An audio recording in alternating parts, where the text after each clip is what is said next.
In this episode, we're talking about how you can build better connections with potential clients so that their journey to actually working with you runs so smoothly that they stick around for a long time.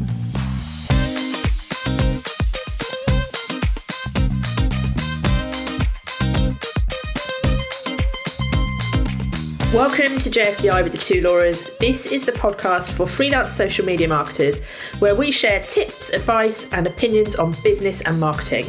We've worked in this industry for so long and dealt with so many potential clients that we've lost count. So we have a lot of nuggets we can't wait to share with you in this episode.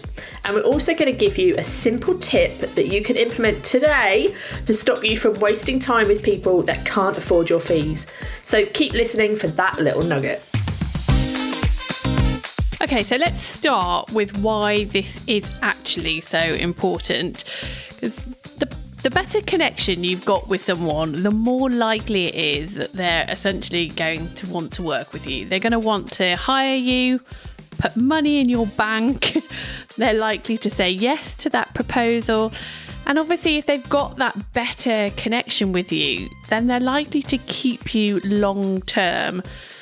And they're going to likely to recommend you to other people and always remember you when someone needs that social media expert. Your name is going to be on the tip of their tongue. So I think it goes, therefore, without saying, that building good connections with these potential clients and then clients is paramount to good business. Yeah, and I think on those points, you made two really good points there. One of them was that they will stick with you for a long term. And that's the dream, isn't it? Having a client who you onboard, who stays with you for a long time is way better for your business than having short-term clients here and there that you have to keep replacing. You have to keep learning about a new business and building those new relationships. Long-term clients are the way forward, 100%. Yeah, and I think long-term clients and a good connection with a long-term client it's not possible with everybody, is it? No. Like, I've had clients where I probably should have worked harder to understand whether we were going to build that connection. And actually, there were probably red flags in those early days that I should have probably listened to, because it doesn't matter how great the project is or how brilliant the brand is. If you don't have those good connections with the people that you are dealing with and the people who pay your bills, it can make it really just difficult, not particularly enjoyable job. And that's the whole reason we're freelancers, isn't it? Because we want to enjoy our job. Otherwise, we could just go and work for any old Tom, Dick and Harry and just get paid a salary. But the other thing you said just then was you said that when you build that relationship with people, they will remember you and they will recommend you. I think it's really important to say that even if they don't work with you, if you've built a relationship with people who are following you, with people who you were having conversations with, maybe in DMs or even like in that pre-qualifying kind of stage, even if they don't end up working with you, spending money with you, if you've built that relationship, they're still going to recommend you because they will still know how awesome you are. It's the wife of my current client is a great example of that. She followed me. She's got her own business. She followed me for a long time. We used to chat a lot. I used to like her business. She used to like mine. She used to get tips and advice from me. But she was never going to outsource her social media.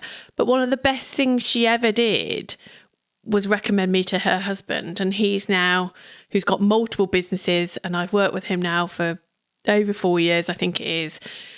And that's just because she got to like me on social media. We used to just chat. And it wasn't always just talking social media.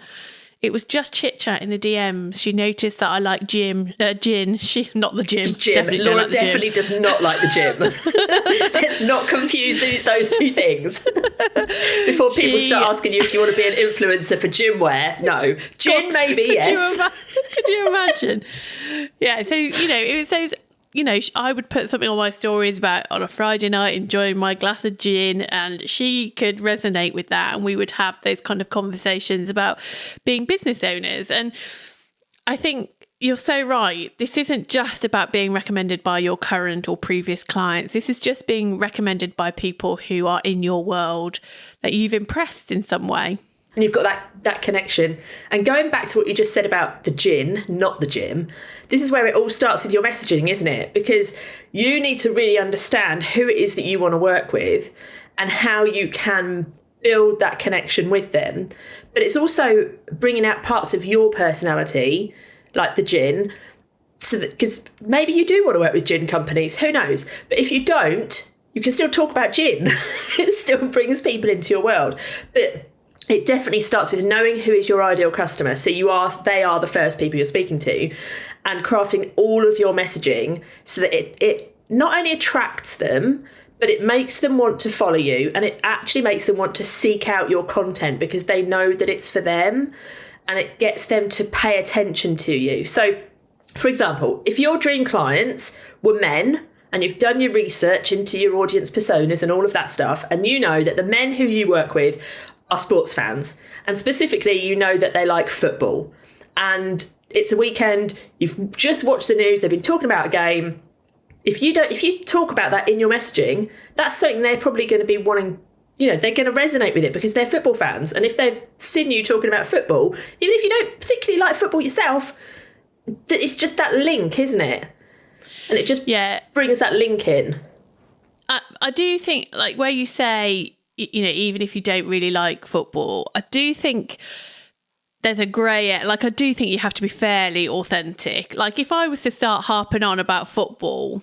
Yeah, I don't think you want your content to be about, oh my God, did you watch the match? It was brilliant, blah, blah, blah, blah, blah. But you could just have some tie, some marketing segue that links back, Yeah. A lot of this it's about being, like, just true to who you are, isn't it? And being yourself and putting yourself out there. There's too many of us who will hide behind the Canva graphics and not really, and yes, they're giving brilliant advice, but it's all quite flat because you don't know the personality of the person. It's quite robotic. There's not much authenticity about it. I hate that word, and I've used it about 3 times already. But it's so true, isn't it? It's about being true to who you are and being really, really clear on who you want to talk to. Yeah, like if you're sharing tips about Instagram, but you're doing it in your kitchen, pouring your gin, that's showing what you're about. If you went to the gym to do that, maybe that's not quite so authentic. God, I would never record anything of me in the gym unless I was drinking gin. I think it's all about, it's that deep connection. It comes from having something in common with people, doesn't it? So it's not just the business side of things that you have in common with people. It's that personality stuff, but it's also really understanding the problems that your perfect people are facing. We've talked a lot in the past about, like, the pain points and stuff, but I think sometimes that's really difficult for people to get their heads around. So the way you need to think about it with marketing, people are either looking for something that's going to take away their pain, or they're looking for something that's going to bring them pleasure. So, for example, if you were a social media manager, your potential client is either pulling their hair out because they don't know what to post, so that's their pain, or they want brilliant results from their social, that's their pleasure. So there's 2 opposite ends of that sort of spectrum of the pain and the pleasure point that you can bring into your messaging. But you really need to understand what that is, because not everyone's pain is going to be that they don't know what content to put out. Not everyone's pain is going to be that they're overwhelmed by the changes on social media. You really need to understand what their pain is and what the result is that they want before you can craft your messaging well. Yeah, and I think there's a lot of social media managers create content for businesses who have never outsourced before, which is fine if that's their ideal client. But you don't see much content that is trying to appeal to the businesses who already have an agency or a freelancer.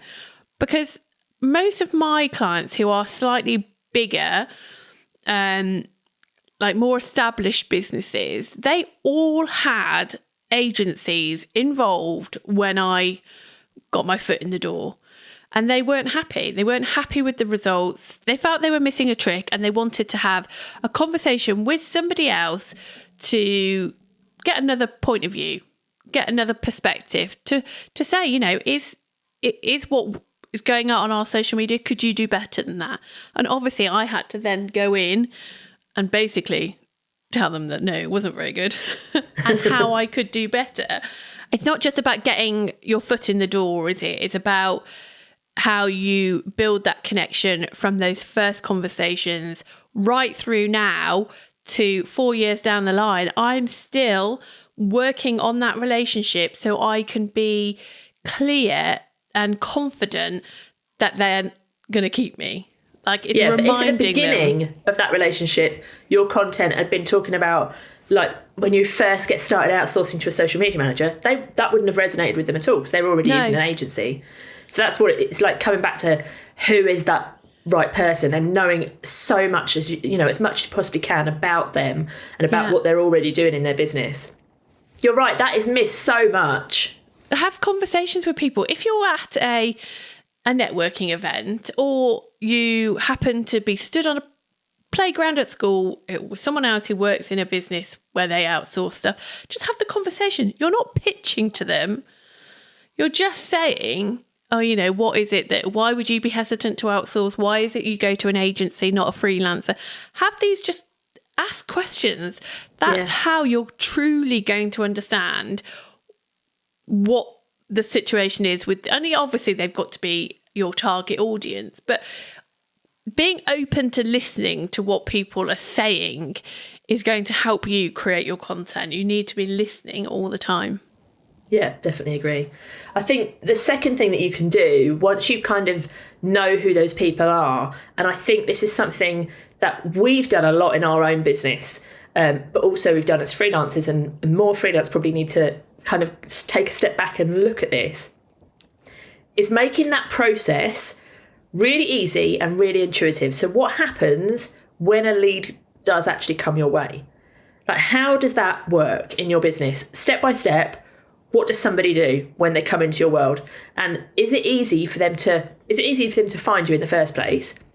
But once they have found you and they understand they've resonated with your messaging and all of that stuff, is it easy for them to find the information that they want?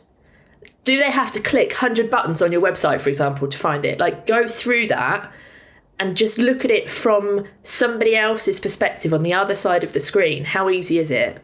Yeah, like, we've talked about this before, but one of my biggest bugbears is when I start a conversation with somebody, I would like to know their name. And it sounds stupid, but actually the amount of social media managers who don't have their name either on their social media or on their website. So if someone wants to start an email, what do they say? Hi. Hi. Social media manager. Hi, Make sure, knowing someone's name gives you the ability to be able to start a conversation, which sounds so simple. But honestly, go have a look at your bios, go have a look at your website. Do you actually tell people what your name is?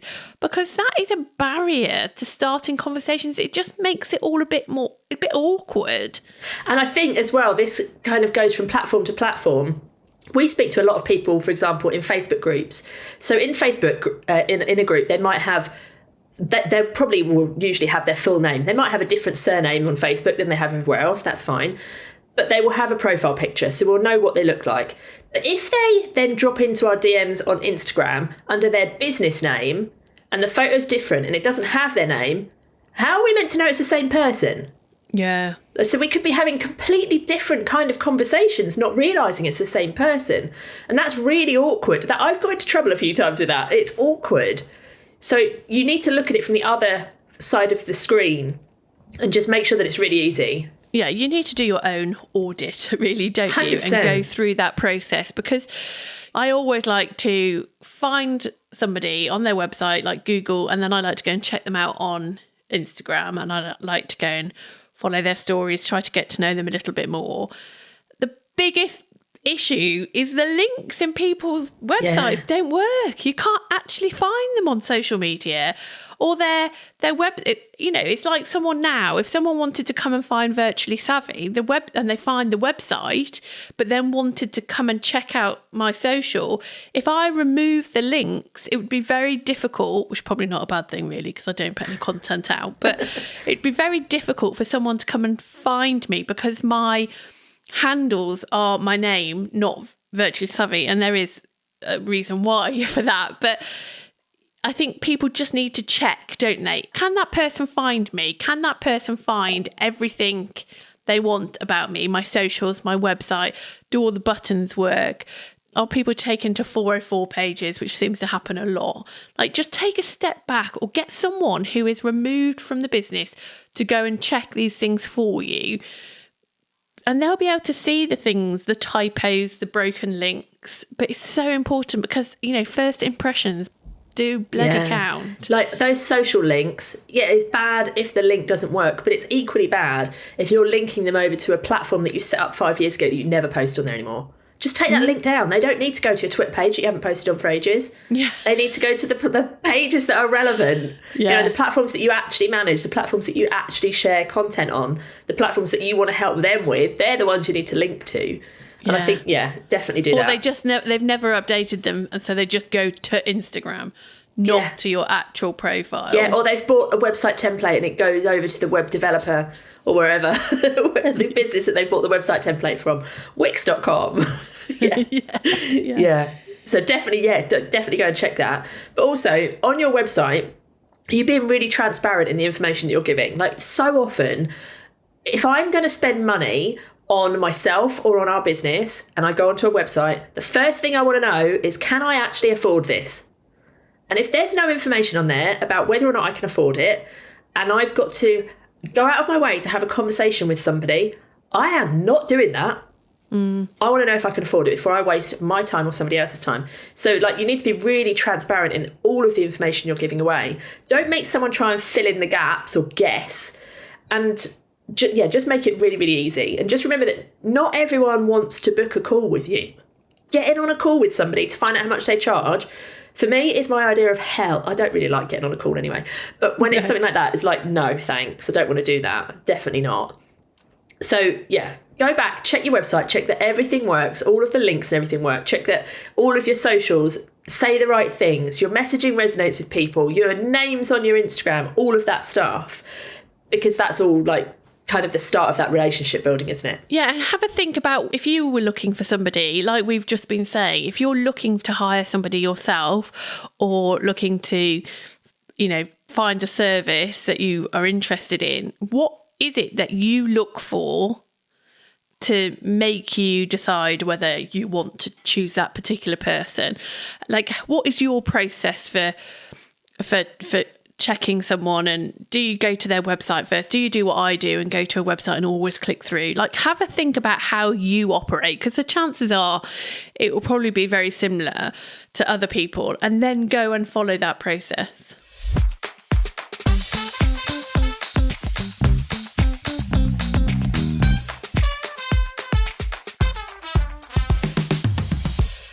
So we said at the start of this episode that we were going to help you to stop wasting time with people who can't afford your fees. We are going to get to that very soon, so keep listening for that one thing that you can do today. But before we talk about that, we just want to kind of take a step backwards and talk about the bit that comes before that, which is your pre-qualifying process. This is so crucial when it comes to building relationships with potential clients. And as you're listening to this, just ask yourself, do you actually have a pre-qualifying process in place? And if you're shaking your head going, no, I haven't done this, this is something that I know I need to do but I haven't done yet, or you don't even know what we're talking about, this is so important. If you don't have this in place in your business, make this something that you focus on over the coming months and get it set up. Because this is as much for you as it is for your potential client. This is the thing that will stop you from wasting time. And this is the thing that will start to build trust immediately with potential clients. So the reason that you have a pre-qualifying process is because not everyone gets to work with you. You don't want to work with everybody. You want to work with the perfect people, the people who you have things in common with, the people who you enjoy working on their accounts, the people who are on the right platforms, the people who can afford you. You don't want to work with those clients who have red flags from day one, but you won't know that unless you have pre-qualified them. And so many people miss this part, don't they? Yeah. It's so important to just be able to have that process in place, to not waste time. Like, you know, you're not going to have to put these proposals together with people that actually all the red flags are glaringly obvious because you've gone through this process, but also it's good for them as well. And if they actually go, oh, you know what, I don't think I am right for this, but I've kind of maybe enjoyed the process isn't the right word. It means that when they are ready, they'll come back to you, or maybe they'll never be ready. But because the process was a good process, they'll, like we've said before, they'll recommend you to other people. Yeah, so totally. A pre-qualifying system is something that it puts you in a good light, regardless of the outcome. It's a great starting point for you and for the potential clients. Yeah, it makes you look professional as well, doesn't it? And like, so for example, if you only work with clients to manage their Instagram, and you're very clear with that in your pre-qualifying, and somebody actually doesn't want to be on Instagram, they want to be on LinkedIn, they're going to remember you as the person who manages Instagram, either when they go on Instagram or when their friend says to them, I really need someone to help with my Instagram. They're going to remember you because that was such a clear thing that you couldn't help them with at that point. But they know that you're the expert that you can help other people with. So don't be afraid that this process will put people off. It's designed to put people off. It's meant to put people off, and it will make you look better, because then those leads will know that you don't just work with any old Tom, Dick and Harry. You work with brilliant businesses. And how good is it when you qualify yourself and you're like, oh, brilliant, I can work with them. This is great. I'm so excited that I actually have all of the things in place to work with this person. It's like they passed the test. Yeah, exactly. And we've been on the other end of this sometimes when we've looked at things that we want to outsource or things we want, like, you know, other things we want to do. And we go on their website and we're like, oh, no, you have to be earning X amount of money. We're like, oh, God, I wish. Or you have to have this up in your business. We're like, yes, we've got that. Let's crack on. It makes you feel good. So don't be afraid of that, for sure. It also really helps them to self-identify. So you don't have to do that for them. They're reading this and they think, yeah, okay, this is me, or oh no, this isn't me. So it helps their process along. And it helps them, as you just said before, kind of look at their business and acknowledge the things that they need to do. And then once they've done those things, you're going to be the one that they remember, because you were the one that told them about it in the first place. And that's made an impact in their business. They're going to be grateful. So how you actually pre-qualify somebody starts with going back to knowing who it is you want to work with. That is the key to a successful business, isn't it? Bit of a broken record, isn't it, that we spout on about this, but it's so important. If we say we'll work for anyone, then you can't pre-qualify anyone, can you?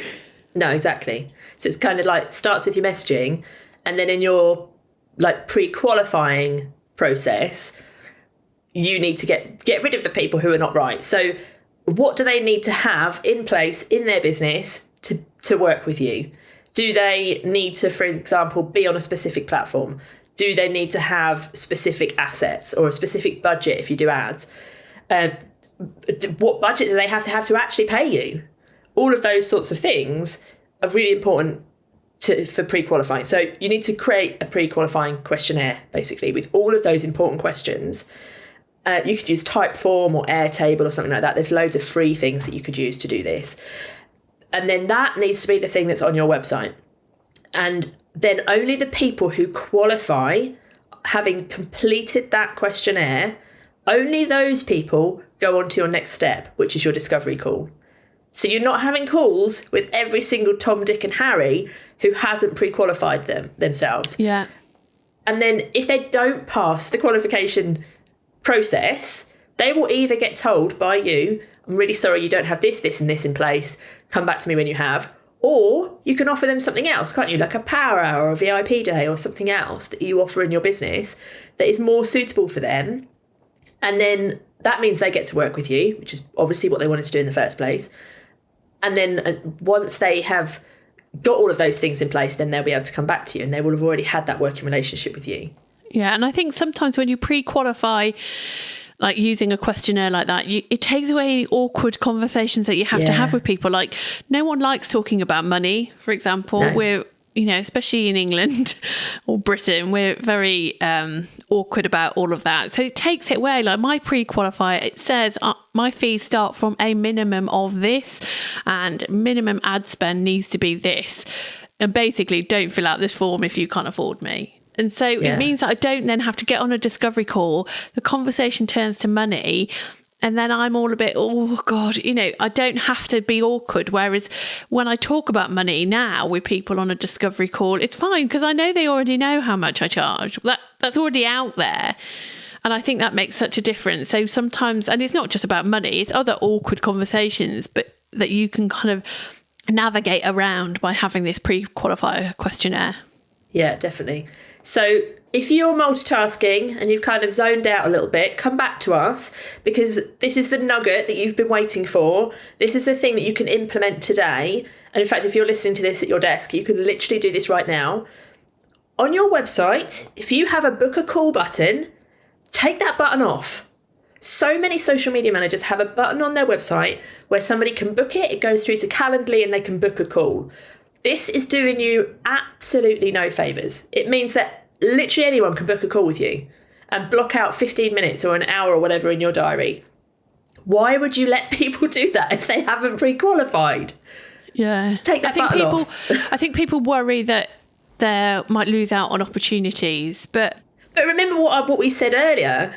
If the first thing we need to do is book a call, we're not going to book a call. No, I hate speaking to people. So I would love to fill out a form. I'm a much more, and obviously I appreciate you're going to have a telephone call at some point.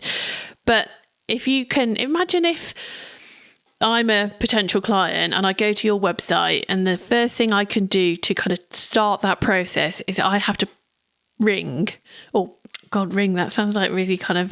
So what are we in the 80s? 2019. If we want to go on a Zoom call, I'll be like, oh, God, no, I don't want that. No, I don't want to do that. But I don't know when I'm free. Oh, I'm going to have to, it's just a barrier, isn't it? Whereas if someone just says, you just got to fill out this form and I'll get back to you, I'm like, oh, yeah, I'll do that. Yeah. It's a just big ask, isn't it, to ask somebody to book a call? Yeah. Massive. Especially a stranger. Yeah, and if you think, like, this person's gone from maybe looking at you on LinkedIn or Instagram to your website, they've not really had any conversation anywhere, they've not been in your DMs or anything, and you want them to book a call with you, that's like, really? No. That's a massive ask. So, yeah, you might think that taking that button off of your website is going to stop your leads, but actually... it's going to stop you wasting time and it's probably going to generate more inquiries. Yeah, I agree. It's easier if someone can just fill in a form. Like I get people fill out my form, even though it does say on my website I'm at capacity, so don't fill out the form. They still fill out the form. I get at least one a week. Yeah. Now, obviously, they just all go off to Meet the Social Pro website I send them to now. But yeah, I still get them now all the time. But I can guarantee I would not have 1 or 2 phone calls a week if that was a book a discovery call. No, I'd put money on it. And if you have people book a call with you and you haven't first pre-qualified that they are right for you, especially in terms of budget, what's going to happen is you're going to get on that call. Immediately, pretty much, you're going to realise that they can't afford you. And you're going to spend 20 minutes giving them basically strategy call, giving away all your knowledge for free when they're never going to turn into a paying client. So it's just such a waste of time. So that is our nugget of the day. Take that button off your website and replace it with a link over to a form that they can fill in, a questionnaire for your pre-qualifying questionnaire. It will make such a big difference in your business, honestly. The next thing that you need to think about when it comes to building connections is to under-promise and over-deliver. I think this is a really big thing in business, isn't it? In any business, but particularly this. In any working life. Like my dad used to tell me this. It's one of the one little nuggets of things that my dad used to, I can't even remember how old I would have been. I don't even know whether I was at work. But that was the one thing that he always used to say to me. And it was always his biggest disappointment when people overpromise and underdeliver. So you do have to flip that. And it's like little things like, I'll get the proposal to you by Friday, but you actually get it to them on Wednesday. It's just those little things that make people keeping think, people in the loop. Yeah, you're just not those keeping, little tiny things. Yeah. It's so important. That one should be put on a post-it note and stuck on a monitor. Definitely. There's loads of things that you can do to underpromise and over-deliver without actually having to do loads more work, because this isn't about you delivering loads more free work. No. Be very clear on this. But it might be that you give them a bit of advice that they weren't expecting, or you solve a problem that you know that they were facing. Anything like that can really make a difference, can't it? Yeah, like I often will say to clients, I've just noticed this isn't working on your website, or I don't think this is quite right, just from my perspective. And it's just, sometimes I don't want to hear it, but they're always very grateful. They're like, oh, thanks for that. Or if you spot a typo, it's just being helpful, isn't it? Which is not my remit. It's not my remit to spot a typo on a website. That's not my scope. But she can't spot them on our website, but she does it on her clients. I can. I spot them on your LinkedIn all the time. Yeah, it's about just being helpful and being useful to people, but not going completely OTT and saying, look, I've spotted this typo, I've rewritten it for you. That's probably a bit over I've just logged into the back end of your website and done it all for you. It's just that you want to be the business who gives that really amazing service, don't you? So that you are the one that is unforgettable in a really good way, obviously, not a bad way. So that your clients, like we said, stick with you for a long time, but also tell other people about you. Like, that word of mouth is so important, isn't it? This goes back to a previous episode of the podcast. I think it was number 31. If you want to go and have a re-listen to that one, or a listen if you haven't before. But it's all about how you can just think about your reporting in a slightly different way, which will help you to retain your clients. So again, this is about this connection, deepening it, building that trust, and keeping your clients. There's so much talk about winning clients and onboarding clients, but actually you do need a strategy in place to retain those clients. So go have a listen to that one, number 31, because it's a good one about how you can implement that in your business each month. And just little things that you can do as well that will help to build those deeper connections, just like surprising your clients. When you take on a new client, maybe send them a little gift or a little handwritten note, anything like that, anything that makes them feel valued as a client. Because you want to feel valued as their social media manager. So you kind of need to flip it. And how can you make them feel valued as part of your business as well, I think is important. I'm not saying go out and spend hundreds of pounds on a massive hamper, but, a little handwritten postcard. I thought you said a hammer Cadbury's then. twirl. A hammer. Yeah, don't buy them a hammer. Don't buy them a hamper of hammers. Just send them, a Cadbury's twirl. I don't have to say I don't send my clients anything, but I do send them Christmas cards and a Christmas gift, and I do think it makes a difference. Like my one client who's been in business for a long, long time is like, oh my God, I've never had anything like this from anyone I've outsourced to. Which made me think, oh my God, am I wasting my money? But I've obviously and that now continued makes to you do think, that. oh my God, I'm going to have to do that every year. Yeah, exactly.